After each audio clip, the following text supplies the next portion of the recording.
चलिए डिफरेंशिएशन के इस सवाल को देखते हैं। हमारे पास दिया हुआ है y equal to log under root 1 plus 10x upon 1 minus 10x। तो प्रूव करना है हमको dy by dx equal to sec 2x।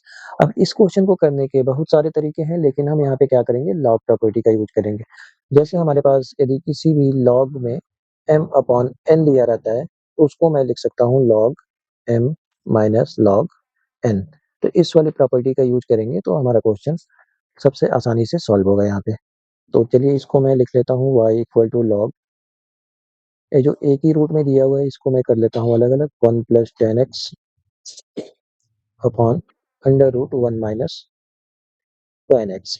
अब इसको मैं चाहूँ तो ऐसे भी लिख सकता हूँ, अब log under root 1 plus 10x minus log under root 1 minus 10x। मैंने लॉग की प्रॉपर्टी यूज कर ली यहाँ पे। ये क्या है, y इक्वल टू है। अब इसको हम कर देंगे डिफरेंशिएट, x के रिस्पेक्ट में कर रहे हैं तो dy बाई dx हो जाएगा। यहाँ पे d upon d x log under root 1 plus 10x minus d by d x log under root 1 minus 10x। इस तरीके से लिख सकते हैं। अच्छा, यहाँ पे अब हम करते हैं, लॉग x का 1 अपॉन x होता है तो log under root 1 plus 10x हो जाएगा 1 upon under root 1 plus 10x। अब x तो यहाँ पे है नहीं, रूट में 1 प्लस 10x है, तो फिर से हमको डिफ्रेंशिएट करना पड़ेगा इसको x के रिस्पेक्ट में 1 प्लस 10x को। ठीक है, दूसरे साइड देख लेते हैं। यहाँ पे भी क्या हो जाएगा, 1 upon under root 1 minus 10x into d by d x. अब इस रूट वाली क्वांटिटी को भी हम डिफ्रेंशिएट करेंगे 1 माइनस 10x से।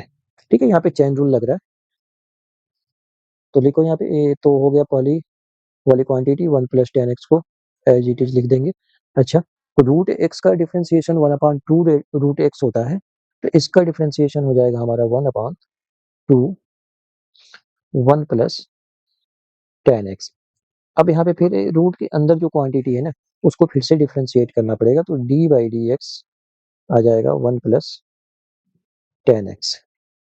ठीक इसी तरीके से इधर भी होगा, 1 अपॉन 1 माइनस 10x हो गया और रूट एक्स का differentiation 1 upon 2 under root 1 minus 10x हो गया।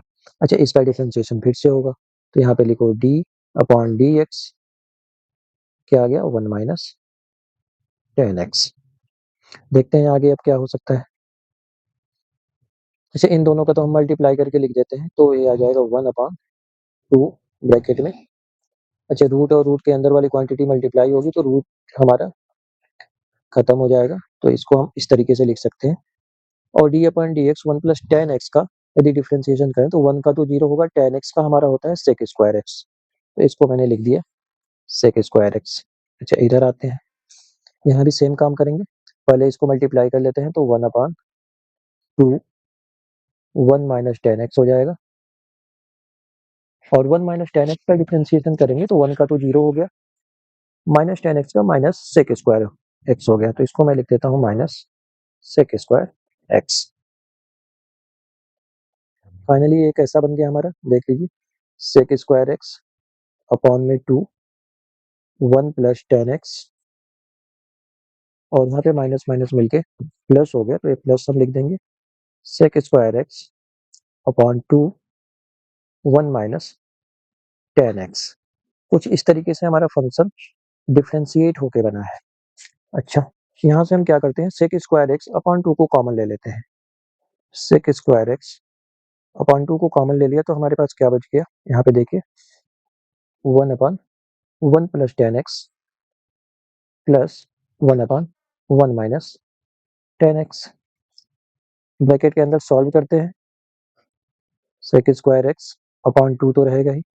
अच्छा, यहाँ पे 1 प्लस 10x है, यहाँ पे 1 माइनस 10x है, तो ए स्क्वायर माइनस बी स्क्वायर वाला हम आइडेंटिटी लगा दें यदि, तो यहाँ पे बन जाएगा 1 माइनस 10 स्क्वायर एक्स।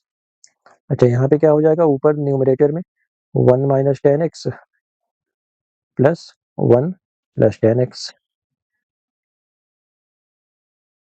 यहाँ पे 10x प्लस और माइनस में है तो ये कैंसिल हो गए, जो बची हुई क्वांटिटी है उसको लिखते हैं। हमारे पास आ गया सेक स्क्वायर एक्स अपॉन 2 और यहाँ पे बच गया 2 upon 1 minus ten square x. 2 से 2 फिर से कैंसिल हो गया, तो बचा हमारे पास sec square x upon 1 minus ten square X. अब यहाँ पे हम क्या कर सकते हैं, यहाँ पे हम सेक स्क्वायर एक्स को भी हम साइन और कॉस में चेंज करते हैं, टेन को भी चेंज करते हैं। तो सेक स्क्वायर को मैं लिख सकता हूँ 1 upon cos square x, denominator में आते हैं 1 minus sine square x upon में कॉस स्क्वायर एक्स। अच्छा, इसको सॉल्व करेंगे तो 1 अपॉन कॉस स्क्वायर एक्स तो हो गया ऊपर, नीचे आ जाएगा cos square X minus sine square x upon cos square X. अच्छा, अब इस कॉस स्क्वायर एक्स से ये वाला कॉस स्क्वायर हो गया कैंसिल, तो जब कैंसिल हो गया तो बचा हमारे पास 1 upon cos square X minus sine square x.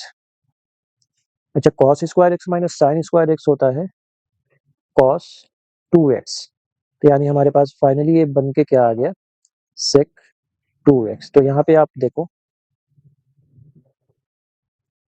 dy by dx जो है वो किसके इक्वल आ गया, सेक 2x के। और यही चीज हमको प्रूव करनी थी, तो ये हो गया हेंस प्रूव।